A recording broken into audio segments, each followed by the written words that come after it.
Hi, welcome back to Raven Views the News. Today is May 2nd, 2011. My name is Adam Erickson. I'm Suzanne Ross. And we woke up this morning seeing the news that Osama Bin Laden was captured and killed last night. And here at the Raven Foundation, part of our tagline is to make violence unthinkable. And this is a very difficult task for us to try and contemplate, because what it means is that if you try to make violence unthinkable, you have to critique it wherever you see it, and that includes critiquing it when it's outside of us and also when it's inside of us. So maybe what a lot of people are going to expect us to say is that Bin Laden is being scapegoated, and we might end up saying that, but he's also guilty. He's guilty. He's the mastermind behind these horrendous attacks of 9/11, and those attacks should be critiqued. They were horrific acts of violence, and they never should have happened, and as such, we critique them. But at the same time, the question begins to be asked, what do you do in the face of violence if you really think that violence should be unthinkable? How do you respond? Yeah, I think that's the difficult question that certainly I woke up thinking about, because it seems that an initial response to the news has been for spontaneous celebrations. Yeah. And Adam reminded me this morning that I wrote a book about a musical in which... Oh, you remember that book? I remembered it Yeah. now, once you reminded me. The musical Wicked, that opens with a song called Mourn the Wicked. And my analysis of that song was to say, if we want to make violence unthinkable, we need to be able to mourn the wicked. And this seemed like an excellent time to talk about why we would do that in the face of wickedness that was so extreme, because Bin Laden had definitely embraced an ideology of violence in which he felt quite justified in employing violence as a methodology to achieve his ends. Now, that is the question that we engage with here often, because the use of violence as a methodology has a lot of risks involved with it. And not the least of which is that rather than you wielding violence like you would a tool, like a hammer where you're always in control, you're the one wielding the tool, violence tends to become the thing that wields you.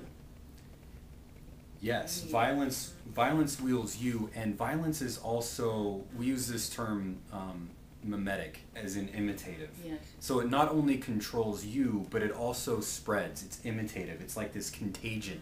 And when you start using violence, it not only uses you, but it also uses others. And so there comes a point where it seems as though we are enslaved to violence. Right. The only response that you have to a horrific act of violence is to hit back.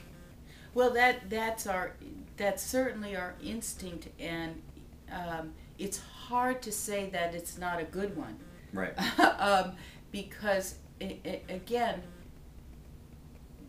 Osama bin Laden didn't just think about violence, he perpetrated real acts against innocent people. And so the question is always, how do you respond in a way, how do you respond to violence without escalating it, without increasing the risk that more innocent people are going to be killed?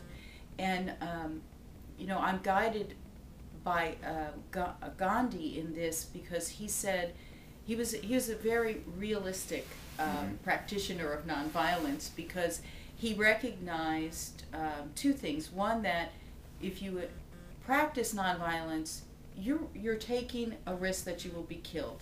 Yeah. That it's straightforward, it's simple, it's as risky as using violence. Both both entail a risk that you will be killed. So to respond to a threat of violence with violence is to continue your risk, to escalate your risk. But Gandhi also said that if you must use violence, you must use only enough to end the threat, never more than that. And that's what you and I, Adam, have a hard time understanding how you would practice that, because violence is by its nature prone to escalation.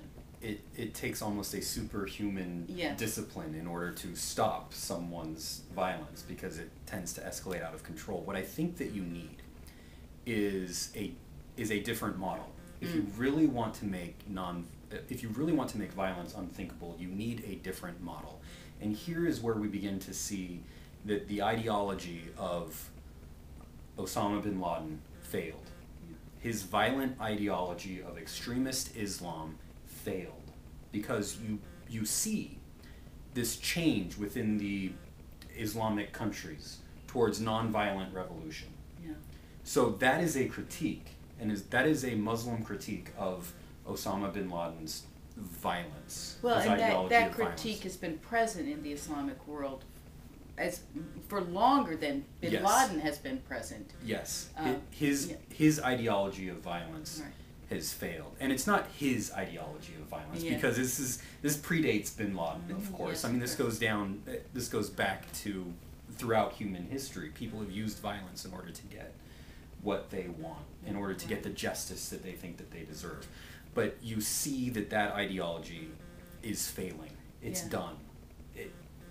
The Islamic revolutions throughout Islamic countries are showing that things are changing, and that's the model that we need to emphasize.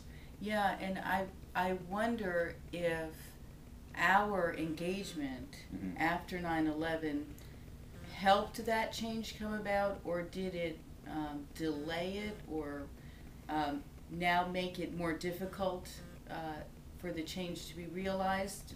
Because we responded to the violence of 9/11 with extreme fear. Yep. Which at that point, of course, we had no idea what the extent of the threat was. We were unsure. We didn't have any information really. I think that I would explore that question this way. Since we've killed Osama bin Laden, we are now warning ourselves that there will be future attacks. Yes. So we know that when we use violence against others, Sure. that it creates more violence, that people will naturally want to retaliate. That's the model that we have. That's the model that we've been using. How do you get out of that model? I don't know. I mean, part of it is to recognize the truth about violence, and to stop kidding ourselves that using violence makes us safer. Yeah. There is this belief, and it has its origins in human origins. It's not, as you say, something that bin Laden invented or that the United States military invented. It's a belief that violence is a legitimate method to achieve peace. And I hope that not only is extreme Islam failing as an ideology, but that the belief that violence can bring any kind of stable peace is also failing as an ideology. Yeah. Because once you start living under that myth that violence brings permanent peace, Yes. you will always go back to violence in order to bring that peace about. How do we go about healing? How do we go about finding a different way to bring peace that is more conclusive, that is not just temporary, that's more permanent? How do we go about healing? Because there were so much wounding that happened Yeah. at 9/11, and so many people suffered, not just immediate people, the people who died, their friends, their families, but the whole nation grieved and suffered that loss of life and that loss of and vulnerability. We lost something. We lost a sense of safety. And killing Bin Laden gives us this cathartic moment. Yeah. Where we have this sense of healing, this sense of safety. But I fear that that again is only temporary, because killing someone doesn't end the suffering. No. What you need to bring closure or to bring some process of healing is something else. And how do we get there? That's, I think, what our spiritual, political, all of the leaders of our country need to be doing a better job of bringing us towards healing, because Right. we're clearly not there yet. No, I don't. And I think it's a process, Mm-hmm. and it's a process that we will probably have to go through the rest of our lives.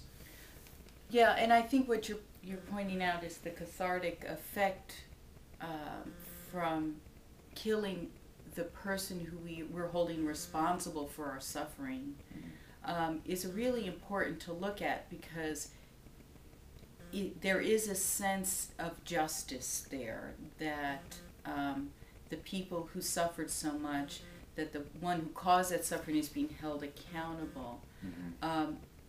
But as you're pointing out, that has a very limited scope in its impact, because what happens is when we're wounded, we can often become caught up in sort of the sense of being a victim or of needing an enemy. So those of us who use our suffering as a justification, this is very delicate territory, because suffering is real, but the problem is that we tend to elevate our own suffering to be the worst suffering that there is, and it becomes a way to justify causing suffering of others in the name of our own healing or in the name of our own sense of justice. Mm-hmm. And of course, that's Bin Laden's ideology, that his suffering and the suffering of his people and his community justified causing suffering to us.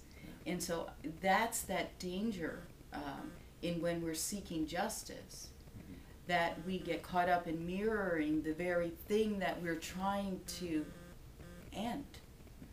And so instead of ending it, we're participating in that culture of violence, and how to, as you say, how to extricate ourselves from the culture of violence and to find healing in a way that doesn't continue the suffering of others is the challenge that we face. Yeah. And I don't know the answer to that. I mean, any answer that I give to people who are going through this process feels flippant to me. Yeah, it does. Because it's not our suffering. Right. I mean, in a way, part of it is, but the people who really suffered from these events, we can't tell them how to feel. Right. We can't tell them how to feel or how to heal. Right, right. But it's very clear to me that we need healing. Yeah. It's been 10 years since this horrific attack, and we're still pointing fingers. We're still going through the process of how to incorporate Muslims into our society without blaming them. Mm-hmm. And that stems from deep wounds that Yeah. we're still suffering with, and we need healing. So Yeah, as you say, they're deep psychological wounds, and they have to do fundamentally with a sense of safety and security, of knowing who we are and being confident in ourselves. And there's a way in which terrorism is incredibly smart and savvy, because if you make someone afraid, they'll destroy themselves eventually. I mean, it seems as if we're very much caught up now in being in a defensive and fearful posture as a nation, and we're expending a tremendous amount of resources, not just financial, but in terms of life and emotion. on defeating something that's making us afraid. And the truth of it is, being afraid or not afraid is in our power. It's not in the power of the terrorists. And until we can recognize that our response to the terrorists is what will make or break us, in other words, we need to respond not in a reactionary way so that the terrorist is controlling us, but we need to, what do they call it in politics? Be proactive. Yeah. I just love that word. So that you take the initiative. And in other words, your response to the action is not a reactive one. It's to step off that treadmill onto a different path. And that is why taking a moment to say, stepping back from the celebration that we've defeated this enemy, to say, but that was a human being who got on that treadmill down the road of violence as an ideology. That's something to mourn. Yeah. And that's something to be fearful of that we will participate in. Yeah. Right? Yep. So it's very seductive. It's that you can find security through a violent means. Yeah. But I hope that it's becoming obvious that our perpetrating and continuing to respond to violence with violence is depleting us, and not offering a model to these fledgling democracies who are imitating us. So we better be careful what we're modeling. Yeah, yeah. So those are our thoughts on this very difficult topic for us, and we'd love to hear what you think. Very much so. Thank you.